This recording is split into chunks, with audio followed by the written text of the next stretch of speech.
Dieu, crée en moi un cœur pur,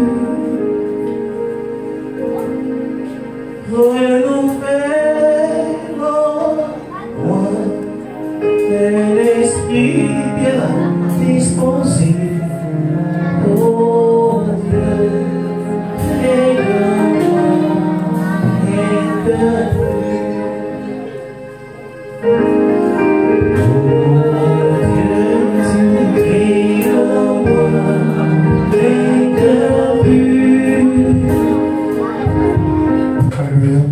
Dispose ton cœur pour recevoir l'Éternel. Dis Seigneur, parle dans mon cœur. Seigneur, parle dans mon cœur. Ne regarde ni à gauche ni à droite. Que ton cœur soit disposé à recevoir l'Éternel. Ne regarde pas l'homme qui va parler, que le Seigneur va utiliser. Ne regarde pas son serviteur, mais regarde la parole pour se trouver sa bouche. Que pendant les 10 à 15 minutes, 30 minutes, 1 minute, 2 heures, prends ta part à l'intérieur. Alléluia. Alléluia. Je vais vous dessiner à son serviteur, son serviteur. Nous allons expliquer tout pour son serviteur. Pour recevoir le serviteur qui s'est passé. Lorsque le Seigneur a voulu passer, même les grands ne seraient que pour le recevoir. Alors que nous recevons le roi, nous ne recevons pas un homme, mais nous recevons son moine, son messager, son porte-parole. Alléluia. Je vais quitter le chevet, Jacques, prenne l'encore. Alléluia. J'étais dans des maris, j'étais dans des mangas, j'étais dans des tout. Ce que j'aime, ce que je suis est à toi. J'étais dans des maris, j'étais dans des mangas, j'étais dans des tout. Ce que j'aime, je t'appartiens. J'étais dans les tout. Oui, tout ce que j'aime, je t'appartiens. Alléluia. Précieux peuple du Seigneur, pendant que nous sommes debout, nous allons directement en prière. Puissant Père, Seigneur, je te bénis et je te rends grâce de ce que ce matin tu nous as rassemblés ici. Voici la journée que tu as faite et tu nous donnes l'opportunité de t'adorer, de nous réunir pour te célébrer comme nous l'avons ainsi fait depuis ce matin. Père, merci de nous parler, de parler à nos cœurs, d'instruire nos cœurs, éternel mon Dieu, de nous accorder le privilège de t'adorer en ce moment particulier. Et pour cela, éternel mon Dieu, je ne peux cesser de te célébrer, de t'exalter. Plusieurs sont là dehors et ils ne sont même pas au courant de ton existence. Mais tu nous as choisis et tu nous as séparés ce matin afin que nous puissions te louer et t'élever pour tes hauts faits. Seigneur, maintenant que nous sommes rassemblés ici, je te demande dans le nom puissant de Jésus de disposer nos cœurs et d'ouvrir notre intelligence. Seigneur, pour que nous puissions recevoir de toi conseil et sagesse. En effet, tu déclares dans ta parole que devant toi il n'y a conseil ni sagesse. C'est pourquoi nous dépendons de toi et nous nous attendons à toi ce matin. Parle à nos cœurs, redirige nos cœurs et nos pensées vers ton royaume céleste, afin que lorsque le Messie vient, qu'il puisse nous trouver prêts et bien disposés, qu'il puisse nous trouver ayant capitalisé sur ces heures tous les dimanches matins pour obtenir le bonheur et la joie éternelle dans ta présence. C'est dans le nom puissant de Jésus que je te prie et que je te recommande tous les cœurs présents ici. Amen. Alléluia. Nous pouvons nous asseoir dans la présence du Seigneur, précieux cœur. Et ce matin, nous allons aller assez rapidement. Nous allons simplement continuer dans ce que nous avons vu la semaine passée. Nous allons avancer. Et je veux remercier Papa Jean ici présent de nous donner l'opportunité de pouvoir venir partager encore la parole de Dieu avec vous ici.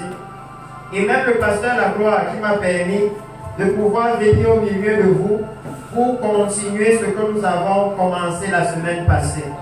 Alléluia. Et je vais commencer par un bref résumé de ce que nous avons vu.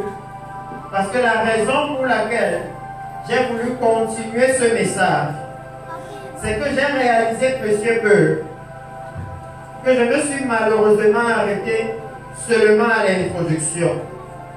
Le titre du message, le thème de ce message, et même pour ceux qui nous écoutent à la radio, parce que nous sommes en direct sur une radio qui est internationale, maintenant qui est en ligne, le thème de ce message depuis la semaine passée est « Incline nos cœurs vers toi ». Alléluia. Et je bénis encore le Seigneur, parce que ce matin, notre sœur ici, l'évangéliste Léa, a puissamment préparé nos cœurs. Alléluia. Parce qu'au travers d'elle, le Seigneur nous a fait savoir que nous devons avoir des cœurs purs. Alléluia. Donc la semaine passée, lorsque nous avons entamé ceci, nous étions dans le livre de 1 Roi chapitre 8. Et notre cible, c'est le verset 58. C'est ça le verset phare. Mais il fallait que nous introduisions le message. Et je rends grâce à Dieu pour beaucoup de choses, parce que nous avons introduit le message sur le temple du Seigneur. Sur le temple que Salomon a bâti. Au moment où même ici, vous êtes en train de restaurer la maison du Seigneur. Alléluia. Ça veut dire que c'est vraiment puissant. Il y a certainement un grand message que le Seigneur nous donne. Alléluia. Parce que restaurer cette maison devient maintenant comme une nouvelle naissance. Alléluia. Ce qui est ancien est parti. Voilà ce qui est nouveau qui est en train de venir. Et c'est comme si le Seigneur demandait maintenant à l'Église, à la grâce de Dieu, que comment est-ce que vous allez considérer cette nouvelle demeure. Alléluia. Le Seigneur était littéralement en train de nous dire que la nouvelle demeure que je vous offre, voilà comment vous devez la considérer. Alléluia. Vous devez réaliser que ma présence est là-bas, que mes yeux sont là-bas. Alléluia. Mon nom est sur cette demeure. Et cela doit vous amener à agir en conséquence, à considérer maintenant le lieu là où nous allons adorer Dieu. Alléluia. Et nous avons vu que c'est sur ça qu'est basé l'exaucement. Le fait que Dieu exauce vos prières est basé sur comment est-ce que vous considérez Dieu. Et surtout, sur comment est-ce que nous considérons la maison du Seigneur. Alléluia. Comment est-ce que nous considérons cette demeure? Et nous avons vu, parce que nous avons avancé jusqu'au verset 37, où je parlais à l'église. Je pourrais faire savoir à l'église que vous voyez le rôle, la centralité de la maison du Seigneur. Si vous connaissez quelqu'un au quartier, qui vous dit, ah, moi je suis fatigué d'aller à l'église. Alléluia. Maintenant, vous pouvez aller lui dire que mon frère, ma soeur, peut-être que tu n'avais pas compris le rôle du lieu qu'on appelle l'église. Alléluia. Ce n'est pas une question de telle soeur est comme ça là-bas, tel frère est comme ça là-bas. Alléluia. C'est une question de qu'est-ce que Dieu a dit de ce lieu. Alléluia. Même quand les enfants vont à l'école, tu n'arrêtes pas d'aller à l'école parce que tes camarades se comportent comme ça ou comme ci. Quand tu as un travail, tu n'arrêtes pas d'aller au travail parce que tes collègues font ceci ou cela. Alléluia. Tu viens et ton objectif c'est ton salaire à la fin du mois. Peu importe comment les autres se comportent. Alléluia. Toi tu es focalisé sur ton salaire. Il dit que c'est la même chose dans la maison du Seigneur. Que c'est le moment où les chrétiens doivent apprendre à marcher seuls avec le Seigneur. Alléluia. Quand je viens à l'église, je sais pourquoi je viens. Quand l'évangéliste Léa vient nous exhorter, je sais pourquoi je l'écoute. Alléluia. Ça ne dépend pas des autres. Moi, je viens pour gérer ma situation. Alléluia. Ma situation. Et quand vous lisez le verset 37 que nous allons lire, vous allez voir que même une personne devant le Seigneur, dans la maison du Seigneur, a assez d'importance pour changer l'éternité de tout un peu. Une seule personne qui sait pourquoi est-ce que moi je vais là-bas. Alléluia. Parce que le Seigneur a parlé et il a dit par Salomon, il a montré que le premier rôle de la maison de Dieu, c'est là où Dieu déverse en abondance sa miséricorde. Il a dit, exauce-les du ciel et pardonne. Alléluia. Ça veut dire que c'est là que le pardon se trouvait. C'est là que la repentance doit être administrée. Alléluia. Et dans la suite, Salomon va aller, et je vous ai dit, j'introduis rapidement pour qu'on vienne réellement à l'inclinaison des cœurs. Salomon va aller et il va dire, au verset 33, quand ton peuple sera battu par l'ennemi pour avoir péché contre toi. Salomon ici nous dit beaucoup de choses. Déjà encouragé tous ceux qui étaient présents la dernière fois à, s'il vous plaît, rentrer et méditer ces paroles. Alléluia. Salomon ici dit au peuple de Dieu, pour quelle raison l'ennemi peut dominer sur vous? Il dit parce qu'ils ont péché contre toi. Alléluia. Mais il dit que mais s'ils reviennent, alléluia, il dit, s'ils reviennent à toi et rendent gloire à ton nom, s'ils t'adressent des prières et des supplications dans cette maison, alléluia, exauce-les des cieux. Est-ce que vous comprenez avec moi? J'espère que quelqu'un a médité ça et a commencé à réaliser que le Seigneur est en train de dire ici que le lieu qui s'appelle l'église là, c'est le lieu qui fait littéralement la connexion entre la terre et le ciel. Que s'il y a un endroit où vous voulez dire quelque chose et que Dieu écoute, quand vous vous dites où est ce lieu, c'est dans la maison du Seigneur. Alléluia.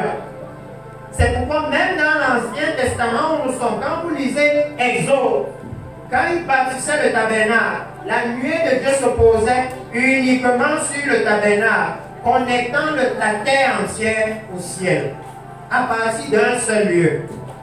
Si vous lisez la Bible, vous allez réaliser que même Nebuchadnezzar, un roi païen, il avait compris l'importance de la maison du Seigneur. Nebuchadnezzar est venu contre Israël, il les a attaqués. Si vous lisez l'histoire, à un moment, Nebuchadnezzar a même détruit une partie du mur de Jérusalem. Il est venu et il a pris les trésors d'Israël. Mais Israël résistait toujours. Alléluia.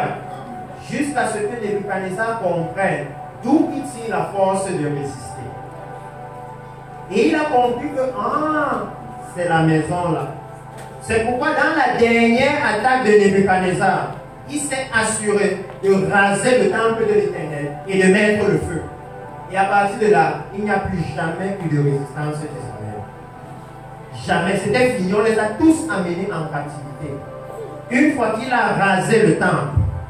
C'est pourquoi même les disciples, dans Matthieu chapitre 24, quand ils vont vouloir montrer à Jésus quelque chose qui a l'importance, ils vont dire à Jésus, est-ce que tu vois la beauté du temple-ci? Et Jésus va leur dire la même chose, que le temple que vous voyez là, on va tout casser. Parce qu'il sait que c'est sur ça qu'ils s'appuyaient. Alléluia. C'est de là qu'ils tiraient leur force. Quand ils sortaient du temple, ils se disaient, Dieu est avec nous. Ils savaient que c'est là-bas que la présence de Dieu est. Alléluia. Et à cause de la présence de Dieu là-bas, ils ne pouvaient pas arriver là-bas n'importe comment. Alléluia. Ce matin, précieux peuple, peut-être que quelqu'un est arrivé ici avec un péché qui trouble encore son cœur. Alléluia. Avec un péché qui trouble son cœur. Ça peut être l'immoralité sexuelle. Ça peut être le mensonge. Ça peut être la convoitise. La bonne chose, c'est que dans la maison du Seigneur, c'est là où il y a le pardon. Alléluia. C'est là où il y a le pardon. Il dit non, s'il arrive là-bas, s'il crie à toi, s'il revient à toi, alléluia. C'est pourquoi je veux encourager quelqu'un. Quand tu viens dans la maison du Seigneur, ne regarde pas au voisin. Expose ton problème à Dieu. Ouvre ton cœur au Seigneur. Vous êtes venu comme à l'hôpital. Ne cherche pas à savoir la maladie que l'autre a. Le fait de connaître sa maladie ne te soigne pas. Alléluia. Si tu sais que l'autre a le sida, ça ne te guérit pas du palu. Ça n'a rien changé à ta maladie. Viens et cherche le remède pour ta maladie. Alléluia. Cherche ta propre guérison. Ne viens pas en disant, oh non, l'autre là, il est pire que moi. Ça ne va en rien t'avancer. Il définit ici le rôle de la maison du Seigneur. Il nous dit ici comment nous devons venir dans la maison du Seigneur. Qu'est-ce que nous devons venir chercher? En d'autres termes, qu'est-ce que Dieu est prêt à vous donner? dans sa maison. Il dit ici, oh, faites attention. Dieu ne vous donne pas tout ce que vous voulez dans sa maison. Il a des choses qu'il a déjà disposées. Sa miséricorde est disponible pour vous. Son amour est disponible pour vous. Son pardon est disponible pour vous. Sa grâce est disponible pour vous. Son esprit est disponible pour vous. Alléluia. Et il dit à partir de ce moment, sachons donc comment est-ce que nous nous approchons de ce Dieu-là. Alléluia. Sachons comment nous nous approchons de lui. Parce qu'il dit que non, en ce lieu-là, j'ai mis mon nom là-bas. Alléluia. Et regardez ce qu'il dit dans la suite. Parce qu'au verset 35, il va dire ceci.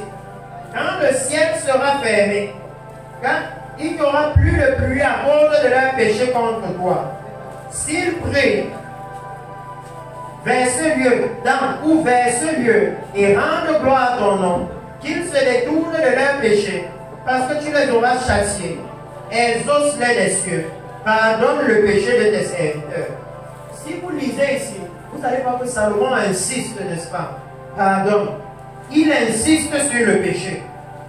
Il fait comprendre que c'est ça le problème qu'on vient résoudre à l'église. C'est l'équation, là où l'inconnu c'est le péché. C'est ça qu'on vient résoudre. Alléluia. On ne peut pas venir à l'église dans le péché et on ressort dans le péché. C'est qu'on n'était pas à l'église. On n'était pas à l'église, on était en balade. Alléluia.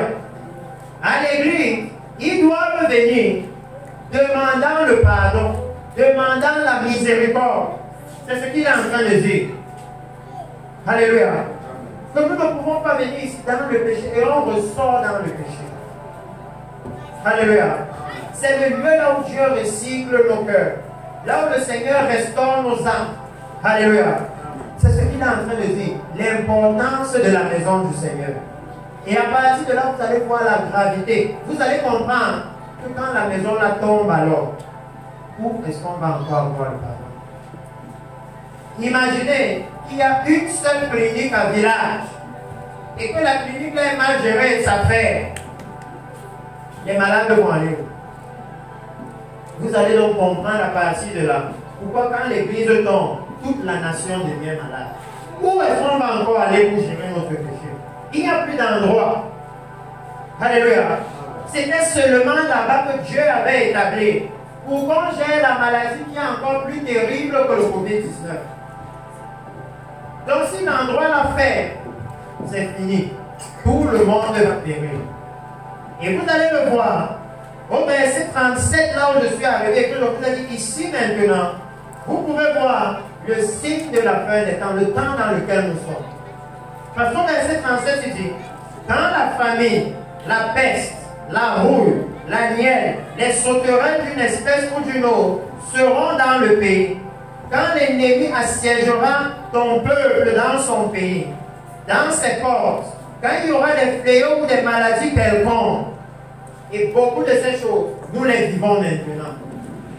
Alléluia. L'évangéliste nous a dit ça ici en première partie. Le temps dans lequel nous sommes, comment le marché est devenu dur, c'est la famine. Les gens ne peuvent plus se nourrir aujourd'hui comme ils se nourrissaient avant. Parce que les prix augmentent sur les marchés, mais les salaires n'augmentent pas. Alléluia. Ça veut dire que ce que tu pouvais manger avant avec 1000 francs, ce n'est plus possible aujourd'hui. Ce n'est plus possible. Et il dit ici que quand toutes ces choses vont arriver, regardez, le Seigneur n'est pas en train de dire, allez voir le président de la République et il va résoudre votre problème. Allez à la présidence. Allez à la primature. Allez à l'Assemblée nationale. Le lieu là où il dit que c'est là où ça peut se gérer, c'est la maison du Seigneur. Alléluia. Ça veut dire que quand nous venons dans la maison du Seigneur, c'est important que nous puissions réaliser que nous allons dans le vrai siège du pouvoir. Nous allons à l'endroit là où il y a le vrai pouvoir. Alléluia. Parce que jusqu'au moment où nous sommes, même l'ONU ne connaît pas comment amener la pluie quand il n'y a pas la pluie. Ils ne savent pas. Alléluia. Nous allons là où il y a la vraie puissance, là où il y a la vraie autorité. Alléluia. C'est dans la maison du Seigneur. Et ça élève automatiquement la valeur, l'importance des serviteurs de Dieu, de ceux qui adorent dans la maison de Dieu, de ceux qui prêchent dans la maison de Dieu, de ceux qui servent dans la maison de Dieu. À partir de ce moment, vous pouvez commencer à imaginer, à comprendre la valeur de là où vous êtes. Alléluia. Que peu importe que ce soit en chantier, quand vous lisez dans le livre d'Exode, il y avait le palais de Pharaon, n'est-ce pas? C'était un beau palais, avec tout ce qu'il fallait. Mais la nuée de Dieu a visité dans le désert.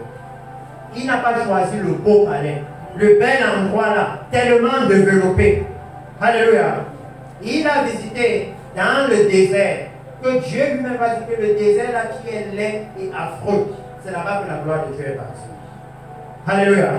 Ça veut dire que si le Seigneur choisit un lieu pour visiter ce lieu, un lieu pour qu'il soit sa demeure, nous devons avoir de la considération et comprendre la gravité. Et il dit dans la suite, si, verset 38, si un homme, alléluia, il dit bien un homme, c'est pourquoi je dis que ce n'est pas une affaire de groupe, c'est une affaire d'une seule personne qui comprend pourquoi je viens à l'église. Et ce n'est pas une affaire des vieux, même les jeunes. Regardez aujourd'hui dans nos écoles, les jeunes se poignardent, les jeunes se droguent, les jeunes, même un jeune peut venir et dire Seigneur, comment aie pitié. Alléluia. Parce que lui-même il réalise que je suis exposé. Demain ça peut être moi. Seigneur, aie pitié. C'est pour tout le monde. Quiconque vient. Alléluia. Et le Seigneur dit si même un seul homme, un seul, si maintenant tout le peuple, alléluia, ça veut dire que Dieu est en train de dire quoi? Il est en train de dire qu'il peut faire avec un homme comme avec 1 million de personnes. Tout ce qu'il veut, c'est le cœur dont l'évangéliste a parlé. C'est la personne qui sait pourquoi est-ce qu'il vient là. Alléluia. Qui sait qu'est-ce que je recherche à cet endroit. Et le Seigneur dit, si un homme, si tout ton peuple d'Israël fait entendre des prières et des supplications, tout ça doit être important. Parce que le Seigneur est en train de dire ici, des prières, ça veut dire des demandes, des supplications. Ça veut dire que Dieu veut que dans sa maison, ce soit des personnes qui sont humbles. Des personnes qui viennent en s'abaissant. Des personnes qui viennent en réalisant que, en réalité, nous venons devant Dieu pour quémander. Dieu ne nous doit rien. Alléluia. Personne ne lui a prêté quelque chose pour qu'il aille rembourser. Il ne nous doit rien. En fait, c'est même nous qui lui devons. Parce qu'il nous a même donné la vie ici. Et on a même mal vécu ça. Donc c'est nous qui lui devons. S'il nous demande qu'est-ce que je profite dans ta vie, nous ne pourrions pas lui répondre. Nous ne pourrions pas. Donc c'est nous qui sommes endettés envers lui. C'est pourquoi il dit non. S'ils viennent avec des supplications, avec des prières, alléluia, il nous montre maintenant que non, Dieu ne rejette pas quelqu'un qui supplie. Dieu ne rejette pas quelqu'un qui est humble. Dieu ne rejette pas quelqu'un qui reconnaît ses fautes. Et la gravité de ce que je vous dis ici, c'est que ça signifie que si quelqu'un reste dans le péché, c'est parce qu'il veut. Chaque fois ici, vous voyez Salomon dire, s'il supplie, s'il demande, exauce, exauce. Ça veut dire qu'il dit que non, si vous lui demandez, si vous criez à Dieu, que Seigneur, l'immoralité sexuelle là, je ne veux plus ça. Je t'en supplie, Seigneur, ôte ça de ma vie, il va le faire. Alléluia. Il veut le faire. Il est disposé. Mais il dit que le problème, c'est que parfois on vient, on ne sait pas pourquoi on vient. On vient, on n'a pas compris. Qu'on demande beaucoup de choses, mais pas la chose essentielle, pas la chose fondamentale. Alléluia. Qui est le pardon de nos péchés, qui est la vie de sainteté. Alléluia. Et il continue en leur disant, et que chacun reconnaisse sa plaie. Alléluia. La plaie de son cœur, et étende ses mains vers cette maison. Il dit chacun reconnaît sa plaie. C'est ce que je vous disais tout à l'heure. Personne ne vient pour laver la blessure de l'autre. Alléluia. Si quelqu'un venait comme ça à l'église, à partir d'aujourd'hui, ça doit changer. Moi, je viens pour ma part. J'ai mon problème. Alléluia. Chacun a son problème. Il dit que chacun reconnaisse sa plaie. Alléluia. Et étende les mains vers cette maison. Exauce-le des cieux, du mieux de ta demeure, et pardonne. Tout ça, mes frères, lisez ça. Parce que dans l'église, on manque d'exaucement. Parce que parfois, on ne reconnaît pas notre plaie. Parfois, le pasteur prend le temps de venir à toi et te dit que cette façon de fonctionner, j'aimerais à parler de ça ici. Vraiment, ce n'est pas bien. Et nous, on le fait comme si on ne voit pas. On dit, oh non, laisse-moi, ça c'est ma façon de faire. Et on est étonné qu'il n'y a pas d'exaucement. Il y a beaucoup de choses à restaurer dans l'église. Si c'est Dieu qui a établi sa maison et qui a appelé le pasteur, il ne l'a pas appelé pour rien. Il est là pour servir à quelque chose et fondamentalement pour aider l'église. Alléluia.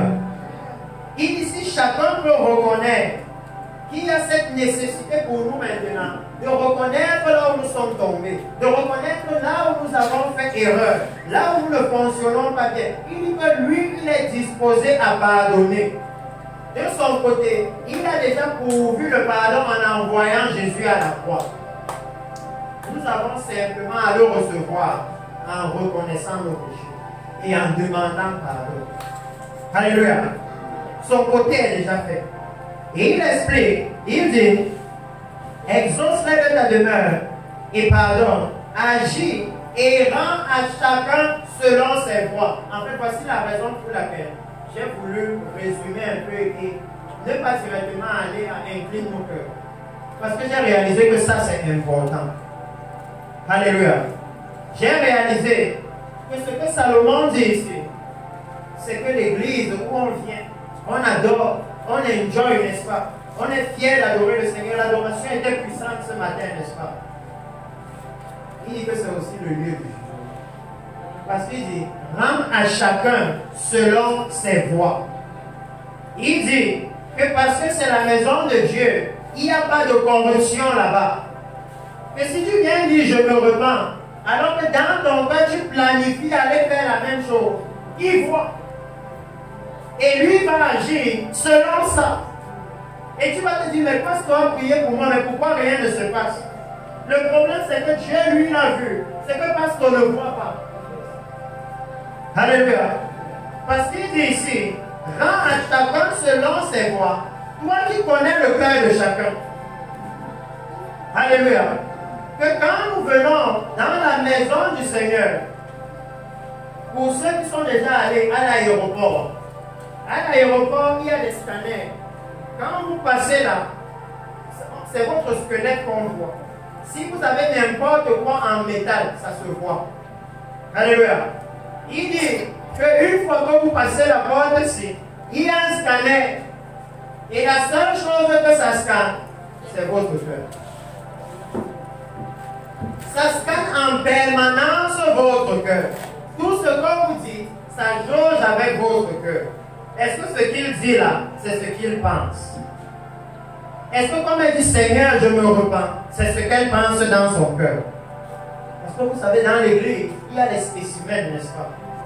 Il y a des personnes où si le pasteur dit vraiment, monsieur, que le monde me repentons, elle regarde d'abord tout le monde. Elle sait qu'elle est dans le péché. Elle sait même que hier, en fait, le matin, je sors de la maison du concubinage. Je quitte de là-bas pour venir à l'église. Et on a dit au pupitre que c'est le péché. Et elle sait. Mais quand on dit repentons-nous, elle attend d'abord qu'une autre personne se lève avant de se lever. Elle regarde d'abord que il n'y a personne ici qui se lève. Dès qu'elle voit une personne se lever maintenant, elle aussi elle peut se lever. Il dit non. Chacun vient pour son problème. Alléluia. Quand vous allez à l'hôpital là, il n'y a pas une perfusion pour deux. Ça n'existe pas. Chacun a sa perfusion avec sa composition. Alléluia. Chacun a pour lui. Donc il dit que quand vous venez, nous devons comprendre une chose. nos cœurs sont scannés. Alléluia. Nos cœurs, il a les yeux sur nos cœurs comme ça. Il prête attention à nos cœurs. Il jauge continuellement nos cœurs. Je veux vous parler maintenant de la gravité de la maison de Dieu. Nous avons vu la dernière fois que là-bas, il y a l'exaucement. Alléluia. L'exaucement là-bas, c'est très bien. Quand vous venez pour prier, le Seigneur exauce. Mais je veux que vous sachiez aussi que la maison de Dieu que vous voyez là, c'est le lieu du jugement. C'est comme quand vous allez chez une autorité. Quand vous sortez de là, les gens vous envient, n'est-ce pas? Oh, tu étais à la présidence. Vraiment, c'est bien, tu es un grand homme. Mais si vous vous asseyez pour leur dire les règles qu'il y a à la présidence là, peut-être ils ne vont jamais vouloir aller là-bas. Si vous vous asseyez pour lui dire que mon frère, on te dit que quand tu marches, ton pas ne doit pas dépasser 1 mètre. Si tu fais comme si tu veux courir, on t'arrête. Tu dois suivre le protocole. C'est strict là-bas. Quand ils vous voient sortir, ils disent, oh, vraiment, tu es un grand, tu vas voir le président. Alléluia. Mais le standard qu'il y a à l'intérieur là, ce n'est pas tout le monde qui peut supporter ça. Alléluia. Il dit que c'est la même chose pour l'Église. Tous les endroits dans le monde, là où il y a des sièges de pouvoir, c'est comme ça. Même quand vous lisez Exode, lorsque le souverain sacrificateur entrait dans le lieu très saint, alléluia, c'était tellement strict qu'il devait attacher une corde à son pied et mettre des clochettes au bas de son habit. Pourquoi? Parce que là-bas, c'était un lieu tellement saint que s'il faisait la moindre erreur, il mourrait. Alléluia. Pourtant, dans le lieu là, regardez ce qui se passait aussi. Quand il venait et qu'il adorait bien, qu'il versait le sang parfait de l'agneau parfait sur le tabernacle, sur le propitiatoire, il voyait la gloire de Dieu. Est-ce que vous vous imaginez un peu comment c'est avec Dieu? Il peut te donner la gloire comme le jugement peut tomber. C'est ça la gravité de l'Église. Alléluia. À l'Église, vous pouvez avoir la faveur illimitée de Dieu comme le jugement de Dieu. Ça dépend de comment vous allez fonctionner. Si vous lisez par exemple le livre de Luc chapitre 1, vous allez voir là-bas l'histoire de Zacharie, le père de Jean-Baptiste. Alléluia. Le père de Jean-Baptiste est allé dans le lieu saint pour adorer le Seigneur, n'est-ce pas? Pour offrir le parfum au Seigneur. Et pendant qu'il était là-bas, un ange descend du ciel. Ça veut dire qu'il y a la visitation du Seigneur. C'est ça l'intérêt de l'Église. Et vous voyez comment on parle du lieu saint, du lieu très saint. C'est ça l'importance de maintenir l'Église sainte. Une Église sainte, ça nous bénéficie à nous tous. Alléluia. C'est pourquoi une fois que chacun veut amener la sainteté à l'Église, alors à partir de ce moment, nous sommes tous les bénéficiaires. Mais une fois qu'une seule personne amène le péché, ça peut amener le deuil sur tout le monde. Est-ce que vous comprenez la gravité? Comme ça, chacun peut comprendre sa responsabilité. Que quand je décide de sortir peut-être de la boîte de nuit et de courir directement à l'église dans le péché, et je ne me repens pas, je viens seulement et je m'assois comme ça, je viens remplir les formalités. Alléluia. Quand je viens comme ça, parfois je ne me mets pas seulement en danger, je mets en danger tout le peuple du Seigneur. Tout le peuple du Seigneur. Oh oui. Parce que quand le père de Jean-Baptiste est entré dans le lieu très saint, et que l'ange de l'Éternel a visité, et qu'il lui a parlé, si vous voulez bien comprendre, vous allez faire un examen entre deux personnes. Le père de Jean-Baptiste Zacharie et Marie, la mère de Jésus. Les deux ont la visitation de l'ange, n'est-ce pas? Mais Marie est chez elle. Marie va faire les mêmes choses que le père de Jean-Baptiste. Comment est-ce que ça va arriver? Le père de Jean-Baptiste aussi a seulement demandé comment, non? Et lui, il est devenu guéri. Il était dans le lieu très saint. Là-bas, on ne tolère pas le moindre péché. Ça veut dire que même le manque de foi, c'est puni. Alléluia. Même ça, c'est puni. On ne tolère pas. Mais Marie qui était chez elle pouvait demander ça va se passer comment. Et on lui explique. Alléluia. C'est très important, précieux peuple. Si nous voulons pleinement tirer satisfaction de la maison de l'Éternel, respectons la maison de l'Éternel. Alléluia. Respectons la maison de l'Éternel. Parce que le Seigneur dit dans sa parole que j'honore celui qui m'honore. Alléluia. Je suis avec celui qui est avec moi. Mais pour ceux qui m'abandonnent, moi aussi, je les abandonne. Alléluia. Respectons la maison du Seigneur. Et vous allez voir que c'est dans ce contexte-là, Salomon leur ayant montré les bienfaits de la maison, les bienfaits de venir à l'église. C'est ce que je suis en train de vous dire. Qu'est-ce que vous gagnez à venir à l'église? Qu'est-ce que vous gagnez à être dans le service du Seigneur? Ne venez pas seulement à l'église et vous voulez vous asseoir. Venez à l'église et vous voulez faire quelque chose pour le Seigneur. Venez à l'église et vous voulez joindre l'équipe d'évangélisation. Venez à l'église, vous voulez joindre ceux qui sont là pour nettoyer l'église. Venez à l'église et faites quelque chose. Parce que Jésus dit, ceux qui me servent, mon Père les honorera. Alléluia. Il les honorera. Et Dieu dit même dans sa parole, dans le livre d'Ésaïe, que je n'ai jamais demandé à Israël de me servir en vain. Alléluia. Ça veut dire qu'il y a une récompense. Il y a une récompense. Et quand vous lisez, vous allez maintenant réaliser que Salomon leur ayant dit toutes ces choses, leur ayant dit comment la maison de l'Éternel est grave, que là-bas, Dieu ne regarde pas seulement à l'apparence, il regarde les cœurs, il scanne les cœurs. Alléluia. Et il rend à chacun selon son cœur. Il va leur faire savoir, il va leur dire, par la suite, pardonne les péchés.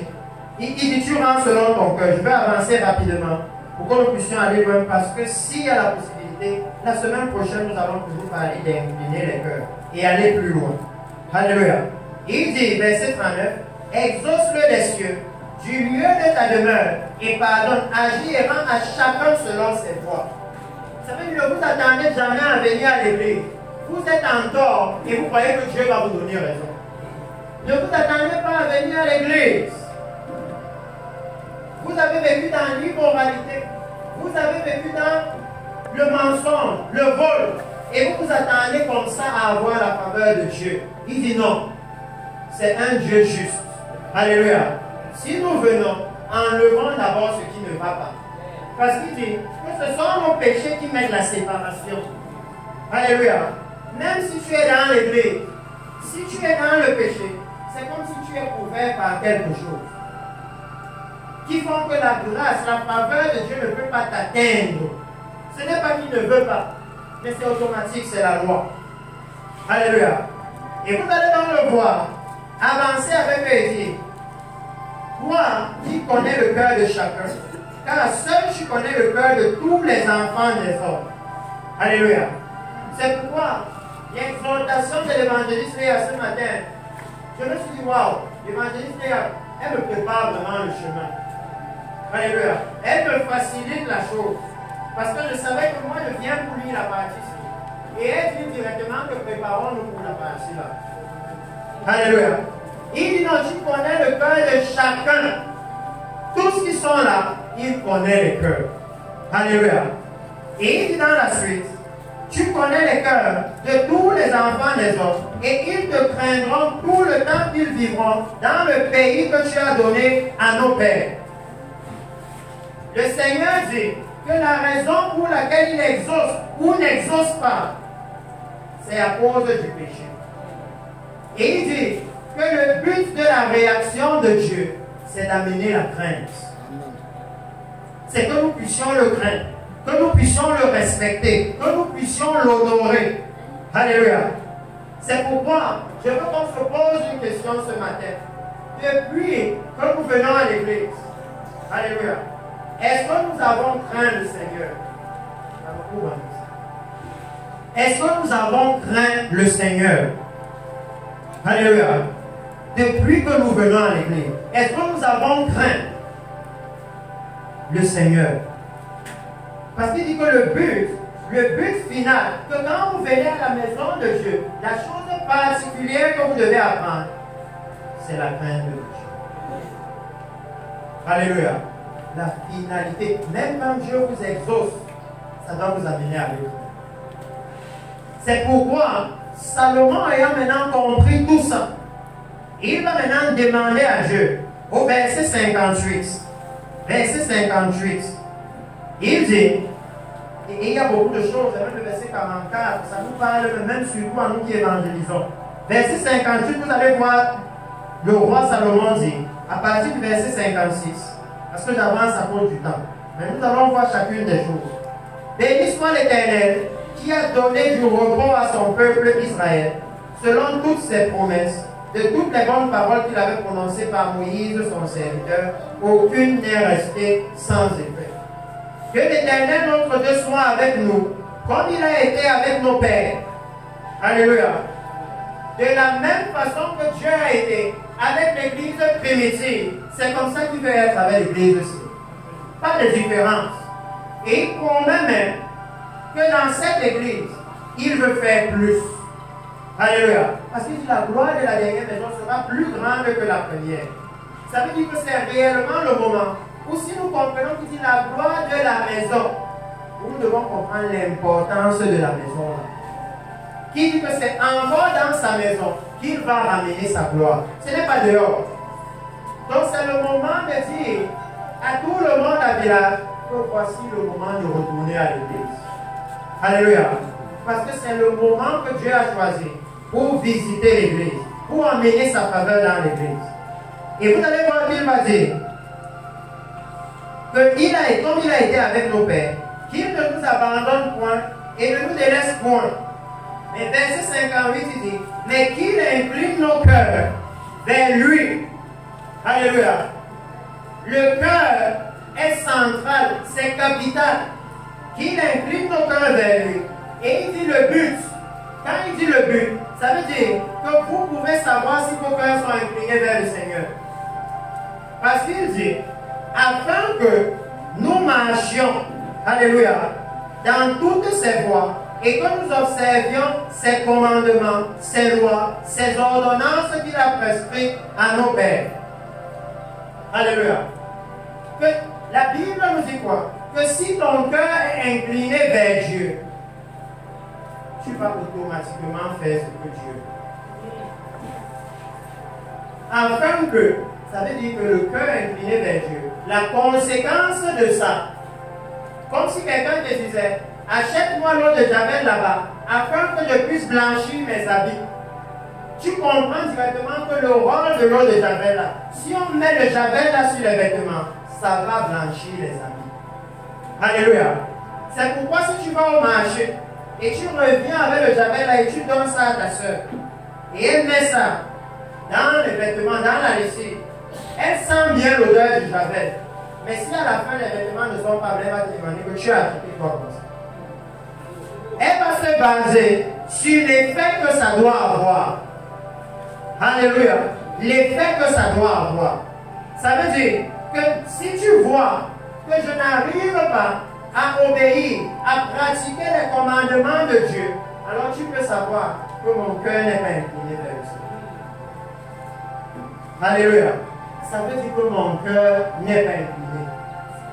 Ça, c'est la bonne chose de la parole de Dieu. En fait, c'est vraiment terre à terre, n'importe qui peut comprendre. Que si je regarde mes actes et que je vois que je n'arrive pas à faire ce que Dieu veut, il dit que le problème vient de dedans. C'est le cœur. Il n'est pas incliné vers Dieu. Et la bonne nouvelle qu'on a ici, c'est que ici, Salomon montre encore la grâce de Dieu. Parce que Dieu aurait pu nous compliquer tellement les choses. Et il dit que incline toi-même ton cœur vers moi. Ce qui devait être extrêmement compliqué. Mais il nous dit dans sa parole que les cœurs des rois sont entre les mains de l'Éternel, qui les incline là où lui veut. Et ici, il nous donne le secret. C'est que si vous demandez au Seigneur, incline-le vers toi, il va le faire. Alléluia. Il va le faire. Donc il dit qu'une fois que nous connaissons ça, nous savons qu'on ne peut pas continuellement, on ne peut pas être chrétien et continuellement vivre dans la désobéissance. Non. C'est impossible. C'est qu'on n'est pas encore né de nouveau.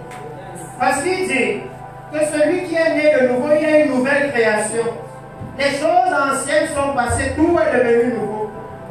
Même lorsque le docteur de la loi est venu parler au Seigneur Jésus, Jésus lui a dit non, ce qui est né de la chair est chair, et ce qui est né de l'esprit est esprit. Alléluia. Ça veut dire que Jésus lui disait que si tu as reçu le Saint-Esprit, maintenant tu n'es plus un être charnel, conduit par les désirs de ta chair. Tu es un être spirituel, conduit par les désirs de l'esprit. Ça veut dire que ton cœur est maintenant incliné vers les choses de l'esprit. C'est la raison pour laquelle les personnes qui sont nées de nouveau sont les personnes les plus repentantes qui existent sur la terre. Parce qu'ils sont sensibles. Dès qu'il a fait quelque chose qu'il ne faut pas, ils sentent. Que ici, là, je sens que la façon dont j'ai agi, là, c'est pas bien. Il veut se repentir parce qu'il est né de l'esprit. Alléluia. Il ne veut plus vivre selon la chair parce que Dieu a maintenant incliné son cœur. Son cœur est tourné vers les choses de Dieu. Donc ce matin, je veux qu'on se pose la question, précieux peu. Est-ce que notre cœur est réellement tourné vers les choses de Dieu? Alléluia. Est-ce qu'il est tourné vers les choses de Dieu? Par exemple, si mon cœur est tourné vers Dieu, alors je veux aller dans le royaume de Dieu. Alléluia. Alléluia. Nous avons eu un magnifique témoignage ici ce matin du couple qui s'est marié. Et je suis sûr que si je demande aux frères ici qu'avant le mariage, quand ton cœur était trop incliné là, tu voulais quoi? Il va vous dire que non, je voulais être avec la sœur. Alléluia. C'était ça la preuve que mon cœur était tourné vers elle. C'est que je voulais être avec elle. Si ton cœur est incliné vers Dieu, tu veux aller dans le royaume de Dieu. Alléluia. Si tu viens à l'église et que tu n'as pas encore réalisé que tu ne veux pas encore aller dans le royaume de Dieu, alléluia, c'est que ton cœur n'est pas encore incliné. Ton cœur n'est pas encore incliné. Si ton cœur est incliné vers le Seigneur, alors tu veux aller dans le royaume du Seigneur. Tu veux aller dans la maison du Seigneur. Alléluia. Alors tu es comme ce passage de la Bible qui dit, j'ai la joie dans mon cœur. Quand on me dit, allons dans la maison du Seigneur. Maman n'a pas besoin de me forcer à la maison. Elle n'a même pas besoin de me rappeler qui a culte dimanche. Je suis à l'église le matin et je prépare déjà les instruments. Parce que je veux adorer le Seigneur. J'attends le moment là avec impatience. Si ton cœur est incliné vers Dieu, le jour que tu attends le plus dans la semaine, c'est le dimanche. Parce que tu veux venir à l'église pour adorer le Seigneur. Parce que si quelqu'un demande aux frères ici, quel est le jour que tu attendais le plus? Et souvent pour les femmes, vous savez, les femmes disent c'est le plus beau jour du matin. C'est le plus beau. Je sais que c'est un très beau jour. Mais je peux vous assurer que le plus beau jour, c'est quand la nuée de Dieu va descendre et va vous amener dans le royaume éternel. Ça, ce sera le plus beau jour de votre vie. Parce que la Bible dit qu'à partir de ce jour, il n'y aura plus de mort, il n'y aura plus de deuil, il essuiera toutes les larmes de vos yeux. À partir de ce jour, tout aura changé. Ça, c'est le plus beau jour de votre vie. Alléluia. Et de la même façon, comme nous avons préparé le mariage, ils ont dit qu'il y a des magnifiques personnes qui ont travaillé pour le mariage. Alléluia. C'est le rôle des pasteurs de préparer le plus beau jour de votre vie. C'est ça le rôle. Alléluia. Il dit que c'est ça le rôle de la maison de l'Éternel. Et c'est pourquoi Salomon avait compris que si Dieu n'incline pas nos cœurs vers lui, alléluia, quoi qu'il y ait sa grâce dans la maison-ci, quoi qu'il y ait sa faveur dans la maison-ci, quoi qu'il y ait sa miséricorde dans la maison-ci, on ne pourra jamais en vouloir. Et c'est ce qui est arrivé avec Israël. Parce que quand on parle d'incliner le cœur, ça veut dire faire pencher son cœur vers quelque chose. Alléluia. Ça veut dire si ton cœur est incliné vers quelque chose, ça veut dire que c'est la chose que tu recherches. Ton cœur penche vers ça. Alléluia. si on met une maison devant toi et le Seigneur de ce côté, si ton cœur est incliné vers le Seigneur, tu vas choisir le Seigneur. Alléluia.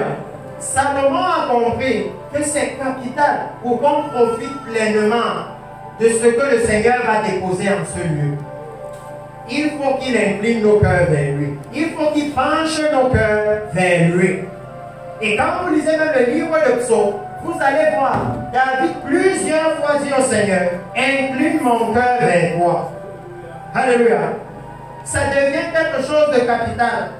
Par exemple, le livre de Psaume chapitre 17, verset 6. Psaume chapitre 17, verset 6. Il va dire, incline vers moi ton oreille, écoute ma parole. Alléluia. Il veut que Dieu prête attention à ce qu'il dit. Et au Psaume chapitre 119, verset 30. Maintenant, lui, il dit maintenant à Dieu, incline mon cœur vers tes préceptes et non pas vers le gain. Alléluia. Ça veut dire que la Bible commence même à nous montrer les choses qui nous empêchent que nos cœurs soient tournés vers Dieu. Les intérêts, le gain. Alléluia. Oh oui. Et le dommage, c'est que ça arrive même dans l'église. Dans l'église, on vient tellement à la recherche du bébé que parfois on oublie le Seigneur dans la maison du Seigneur. Est-ce que vous pouvez imaginer quelle sorte d'affront c'est pour quelqu'un? Quelle sorte de mépris c'est? Imaginez que quelqu'un est dans votre maison. Il entre, ne vous salue même pas. Il s'assoit, il allume la télé, il va à la cuisine et vous êtes devant lui et il n'a pas votre temps. Beaucoup de chrétiens viennent à l'église comme ça. Ils viennent à l'église, ils veulent le bébé, ils veulent le ceci, mais ils n'ont pas le temps du Seigneur.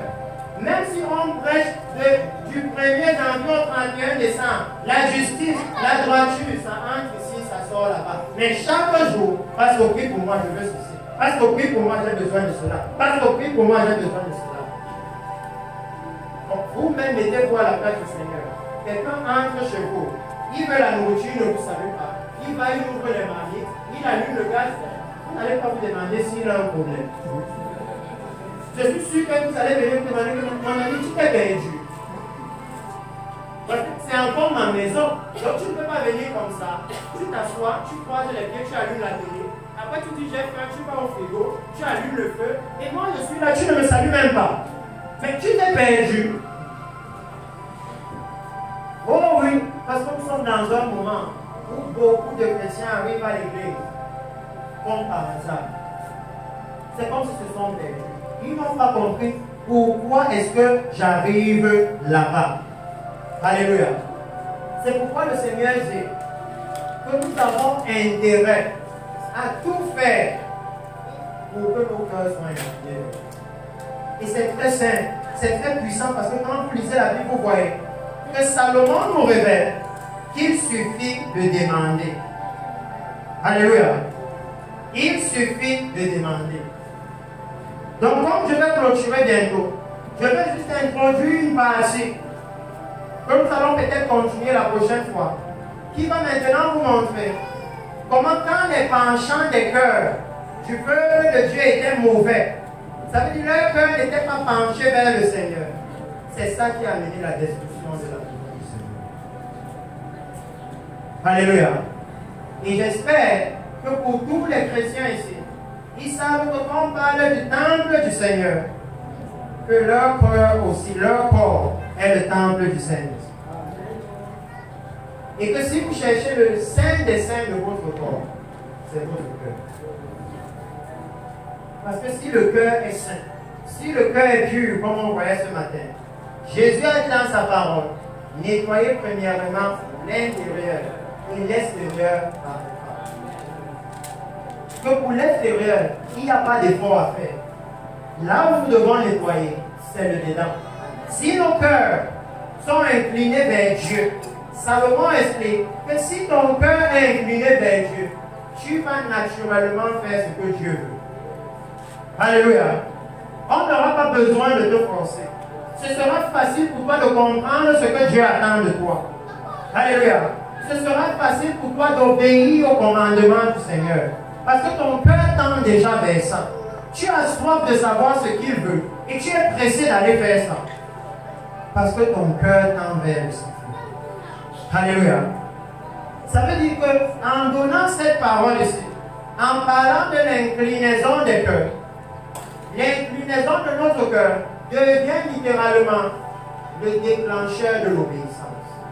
C'est pour ça que j'ai voulu parler de ça. C'est ça qui déclenche dans la vie du chrétien l'obéissance à la parole de Dieu. C'est l'inclinaison de nos cœurs. Et je ne fais que rappeler ça. Dieu veut incliner nos cœurs dans la bonne direction. Il est prêt à le faire. C'est pour ça que Jésus est mort à la croix. Alléluia. Il est mort à la croix pour que Dieu puisse prendre nos cœurs et les incliner vers le royaume des cieux. C'est pour ça. Donc Dieu est volontaire. Il a déjà donné et pourvu ce qu'il faut. Tout ce qu'il attend, c'est que comme Salomon, nous puissions lui faire la demande. Alléluia. Donc dans le livre de Jérémie, nous allons lire 2-3 passages là et clôturer. Dans le livre de Jérémie, Jérémie chapitre 7. Je peux lire même le chapitre 7, peut-être un seul passage qu'on va légèrement expliquer et on va continuer la prochaine fois. Jérémie chapitre 7, verset 24. La Bible dit ceci. Ils n'ont point écouté, ils n'ont point prêté l'oreille, ils ont suivi les conseils, les penchants de leur cœur mauvais. Alléluia.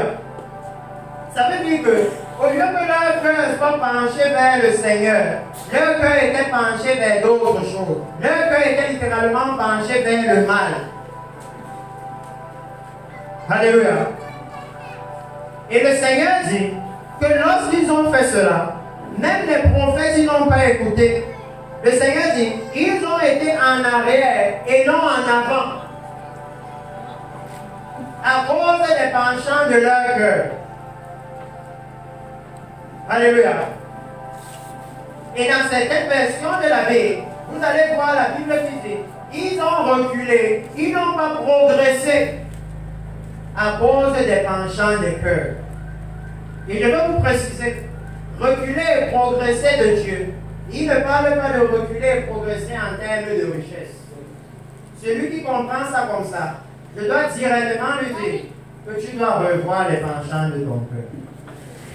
Il parle de reculer et progresser en termes de sainteté, en termes de justice, en termes de droiture. Parce que la Bible nous dit que celui qui est saint se sanctifie encore. Il dit que je veux que vous alliez de progrès en progrès. Alléluia. Que quand nous venons à l'église, si nos cœurs sont inclinés vers Dieu, tout le monde va nous voir, nous sanctifier de plus en plus. Ce sera évident. Alléluia. Ce sera visible. Que dans la personne-ci, depuis que la sœur est venue à l'église, elle a vraiment changé. Vraiment, on peut voir sa transformation. Mois après mois, semaine après semaine. Alléluia. On peut voir que c'est vrai, son cœur est incliné vers le Seigneur. Est-ce que nous aussi, nous pouvons porter ce témoignage? Depuis 10 ans que je viens à l'église, depuis 5 ans que je viens à l'église, le commérage n'est jamais passé. Est-ce que nos cœurs sont inclinés vers le Seigneur? Depuis 10 ans que je viens à l'église, le mensonge est toujours là. Est-ce que mon cœur est incliné vers le Seigneur? Parce que ici, le Seigneur commence à leur dire, dans le livre de Jérémie, la gravité. Et la prochaine fois, la semaine prochaine, si le Seigneur permet, vous allez arrêter jusqu'à un endroit où il dit que Dieu a même dit, à cause des penchants mauvais de l'heure, que je vais les nourrir d'absence. C'est Dieu qui va faire. C'est lui qui décide. Le même Dieu là qui devait les exaucer. Alléluia. Maintenant, il change tout. C'est pourquoi je vous ai dit que la maison du Seigneur, c'est aussi le lieu du Seigneur. Parce que Salomon a dit, faites selon leur cœur. Alléluia. Et Dieu dit, dans le livre des psaumes, qu'avec celui qui est juste, lui aussi il est juste. Avec celui qui est droit, lui aussi il est droit. Avec celui qui est mauvais, il fait selon la méchanceté de la personne. Alléluia. Donc en ce moment-ci, nous devons nous souvenir, précieux que les dispositions de nos cœurs sont capitales vers le Seigneur. Les dispositions de nos cœurs sont centrales pour Dieu. Quand nous venons à l'église tous les dimanches, moi j'aime dire à l'église, n'attendez pas juste de venir ici et de vous repentir. Si vous réalisez là où vous allez le matin, dès la maison, commencez à vous repentir. N'attendez pas de venir à l'église et de dire que non, là maintenant je peux me repentir. Non, je réalise que je vais dans la sainte maison de Dieu. Je commence à me... C'est pour ça que ça doit leur enseigner la crainte. Est-ce qu'aujourd'hui, il y a encore les chrétiens qui vont à l'église avec la crainte, qui vont en réalisant que là où je parle, je peux recevoir la vie comme la mort. Alléluia. Là où je parle, je peux recevoir la grâce comme le jugement. Donc ce matin, je souhaite que nous puissions continuer à parler au Seigneur. Demander au Seigneur, Seigneur, incline nos cœurs. Salomon pouvait dire que tu connais les cœurs de tous les hommes qui sont sur la face de la terre. Et la bonne chose, c'est qu'après Dieu, l'autre personne qui connaît mon cœur s'appelle moi. Alléluia. Le frère ici ne peut pas savoir, mais moi je sais. Alléluia. Chacun d'entre nous sait. Chacun d'entre nous peut savoir vers quoi mon cœur est incliné. Alléluia. Aujourd'hui, ça a été détaillé clairement. Si tu dis non, parce que je n'ai pas bien compris, analyse toute ta semaine. Regarde ce que tu as fait. Regarde là-dedans. Qu'est-ce qu'il y a de la valeur pour Dieu? Et si tu vois que tu as plus fait ce que Dieu n'aimerait pas que ce que Dieu aimerait, alors tu sais de quoi ton cœur. Alléluia. C'est très simple. De façon à ce que ceux qui vont entrer dans le royaume de Dieu, la Bible dit qu'eux ne seront pas surpris. Ceux qui seront surpris, c'est ceux qui ne vont pas entrer.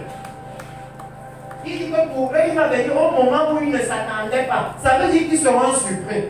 Mais ceux-là, qui seront en train de faire le travail qu'il faut, et ils ne seront pas surpris. Alléluia. Donc ce matin, précieux peuple, avant que je ne repasse la parole à notre maître de cérémonie, levons-nous et parlons au Seigneur. Demandons au Seigneur d'incliner nos cœurs dans sa direction.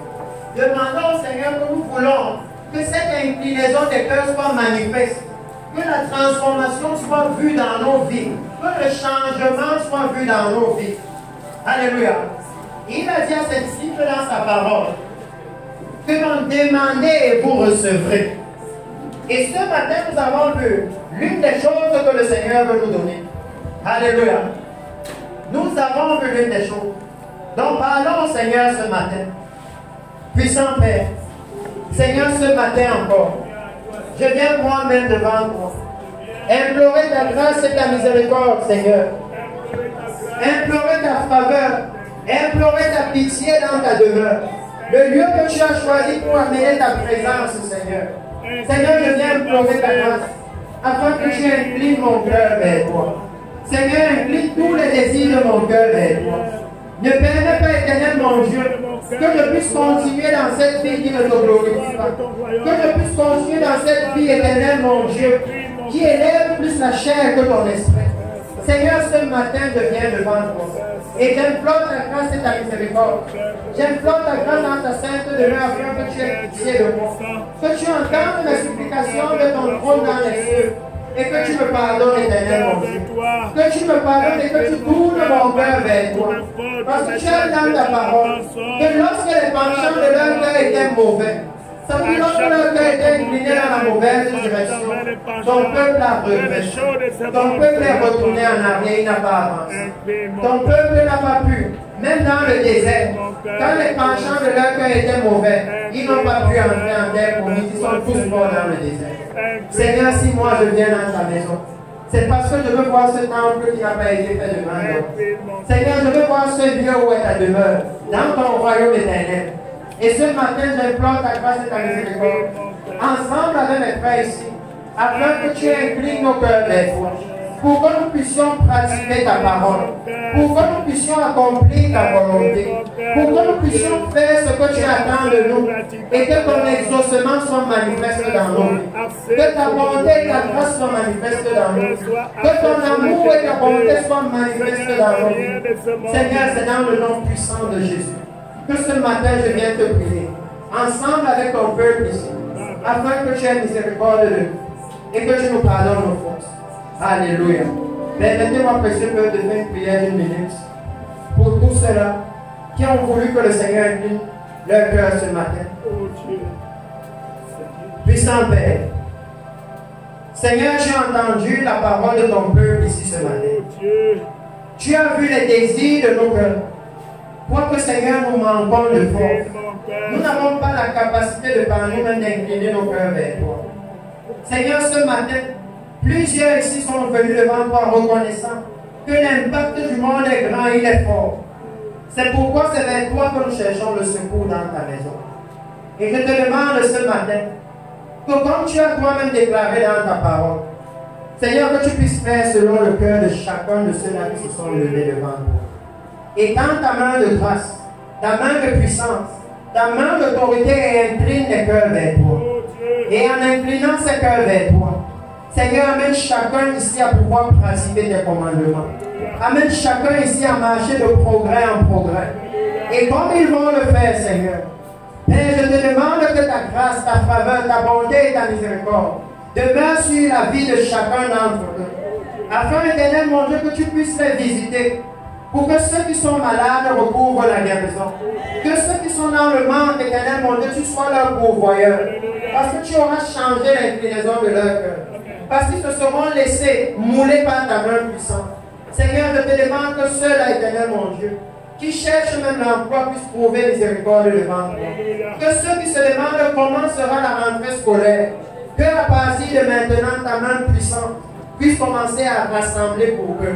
Pour les sorties, Éternel, mon Dieu, des soucis qui sont devant. Mais afin que leur cœur reste totalement incliné vers toi. Seigneur, ce matin, comme ce peuple a décidé de te permettre d'incliner leur cœur vers ta direction. Père, je te demande que du haut de ton ciel, que tu relâches ta pluie dans chacune de leurs vies, pour les libérer de toute espèce de joug, et leur permettre maintenant de te servir, dans la justice et la sainteté tous les jours de leur vie, jusqu'à ce que le Messie revienne, dans le nom puissant de Jésus. Amen. Alléluia. Et ce que vous pouvez acclamer le Seigneur. Ta présence que j'aime.